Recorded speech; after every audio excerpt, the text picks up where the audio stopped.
Alright, so fan blades and vents and all these fun little things. Anyway, so the first thing you're going to need is a tool. So this I found at a thrift store. I only spent a couple bucks on it. Did a little research. They're about 10 bucks. And even though I'm not a big proponent of buying a bunch of specialty tools for this hobby, this is not meant for wargaming or miniature making. This is clearly a hole punch for like scrapbooking and that kind of thing. It's a 1-inch diameter hole, and it's actually turned out to be more handy than I would have initially thought. So this is the thing that makes the fan blades nice and simple. Saying that, you can of course take a old school kind of compass and figure out how big or small you want your circle and draw out a circle and cut it out with a pair of scissors or exacto blade. In this case, for the material, I'm using food grade pizza box. This is a little thinner than the normal kind of food box I prefer. This is more like a cardstock. So you go ahead and take your punch and you punch out a hole, and notice that I left plenty of material around that hole. We'll come back to that in a minute. So for right now, this is what you need. Now flip that over, and then you take the normal kind of office hole punch, the single punch one, and punch out a little disc.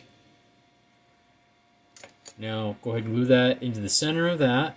This is a situation where I feel like Elmer's glue is a little bit better of an option because it lets you like move it around a little bit and make sure that you're comfortable and happy with where it is in the center. Even if it takes a little bit longer to dry, it's a little bit easier at this step than super glue. Okay, so while that dries for a minute, we're going to talk about this other sort of vent. So in this case, I have a different hole punch. Again, this shape, I've been able to get it in 3 different sizes. I've used it for all sorts of stuff. I have found it to be very handy. It's worth getting this tool. It just makes cutting these interesting tiles, these patterns out faster. So this is actually maybe the small one. Anyway, go ahead and punch a hole in a piece of that same food grade material, and this time all we do is take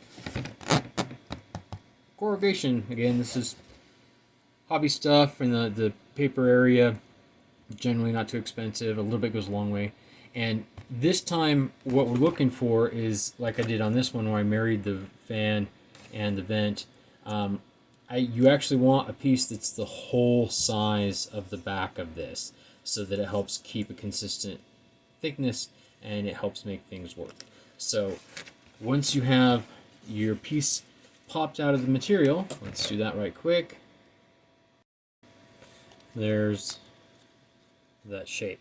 Now you can trim it to whatever kind of interesting round shape that you like, or big. I mean, have some fun with that, experiment with that, see what you like.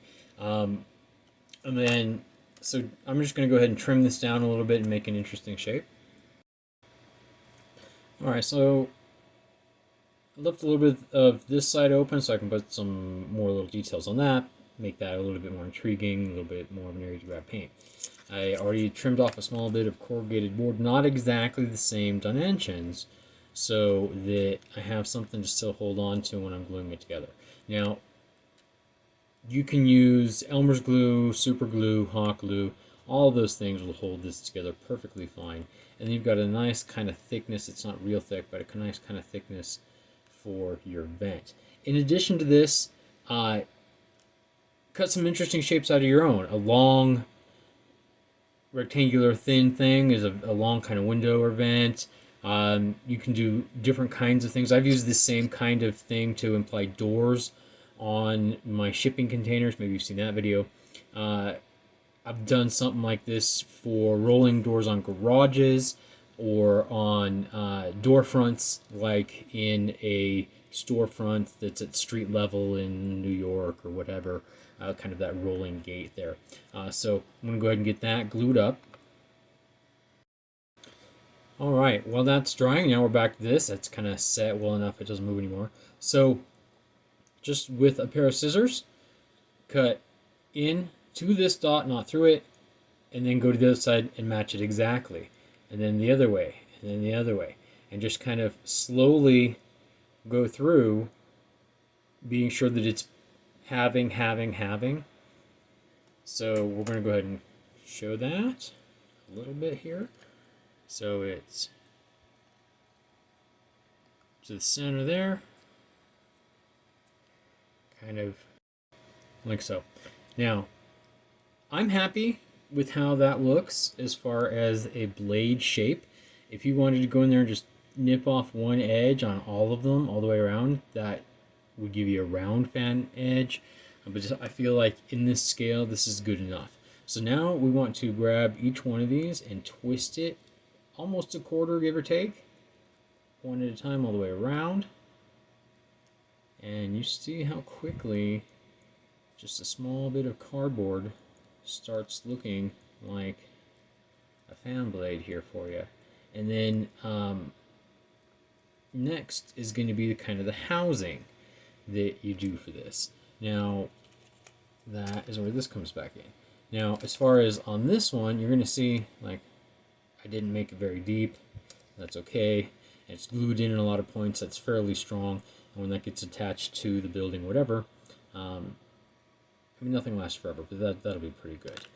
So one thing that I like is the fact that this is easily turned into a thicker one. So we take, and I've cut a piece of foam core, a small piece of foam core, and I've just put that on there and traced that out with the white pencil. So now I'm going to get in there and trim that out. And you can trim it all the way through and put another backing on it. You can trim it just down and not to this piece of paper. I find it's probably easier to just go ahead and trim it all the way through at this stage. In addition to doing a housing like that, there's also, it fits in a soda pop bottle lid. Is this a Coke, something like that? Pretty easily, it fits right in there. Now you'll see right here, I have a small piece of foam core to help keep it up high enough so it doesn't get flattened and it has something to glue to. And let's see, like so. So just going to go ahead and glue. There's a small, you've seen some of my other videos maybe, there's a small hobby hole punch that I put a smaller one in the center there, kind of like to help that look more like a hub.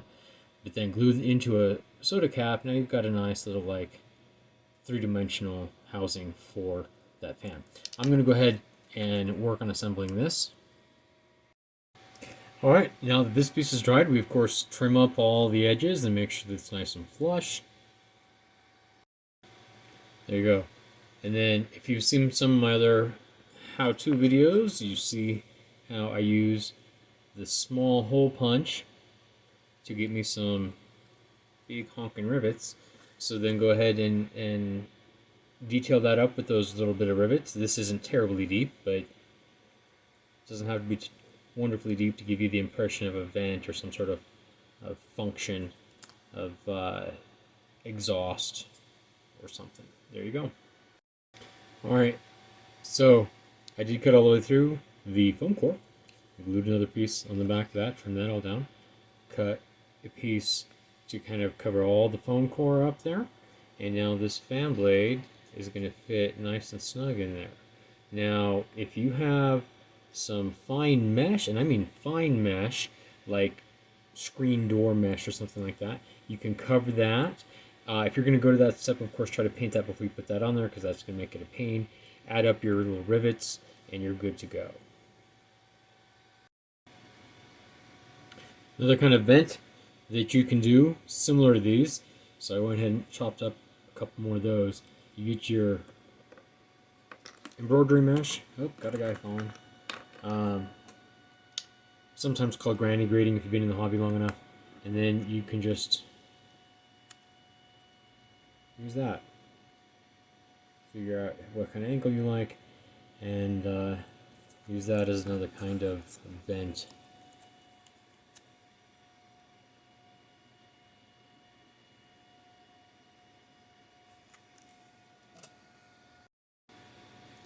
Maybe you've heard me refer to working material. That's where you leave enough material to handle as you're working. Now I've glued down the frames that I cut out and trimmed down. We're just going to trim them out of the gray mesh here. And there you have it. 3 different ways of adding details to your spaceships or buildings. We've got the fan blade, vents with corrugated paper, and then we've got the grating over the shapes as well. One more time, you can cut this out by hand with your handy dandy exacto blade or crafting knife. Just get in there and make something interesting. And I'm not going to show you the full-on building, like how I've made a building out of a box or foam core or anything like that. Lots of people show you that. It's just a detail I wanted to share. You have a great day. There it is. At this point, I wouldn't worry about painting them any further until you've got them on whatever you're building. That way you can make them, of course, match that building, that spaceship, that hallway, whatever. But you see that with a little bit of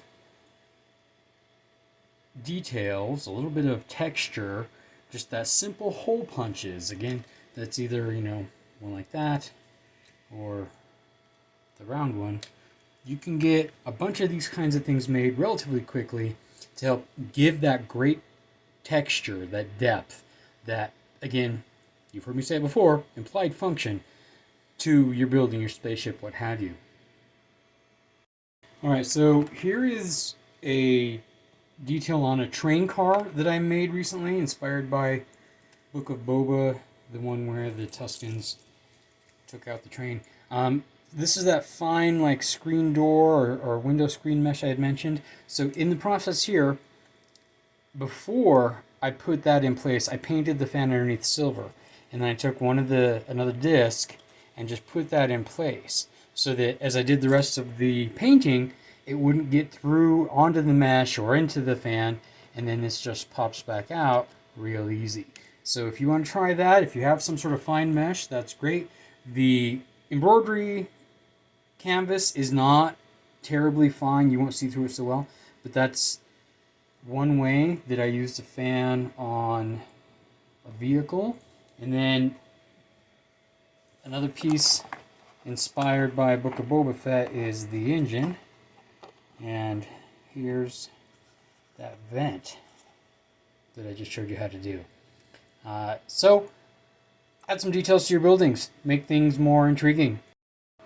So this building is kind of in process, but you see that vent gives a lot of character. And here's the other side with the kind of double fan vent thing. And you can see there how I forgot to mask off that vent or that fan, and it kind of gets lost in all the paint job in there. You can kind of see it if you get real close, but that's how you learn, is from your mistakes. So that's what happens if you use the mesh without masking off the fan and painting it beforehand. Otherwise, without that mesh, that fan would be perfectly visible, as you saw in the ones we made in the video here. And now you've seen it on a building and on a kind of vehicle. And then here is one I cut by hand, kind of a long one, for maybe a window instead of a vent. Thanks for watching. Come back soon.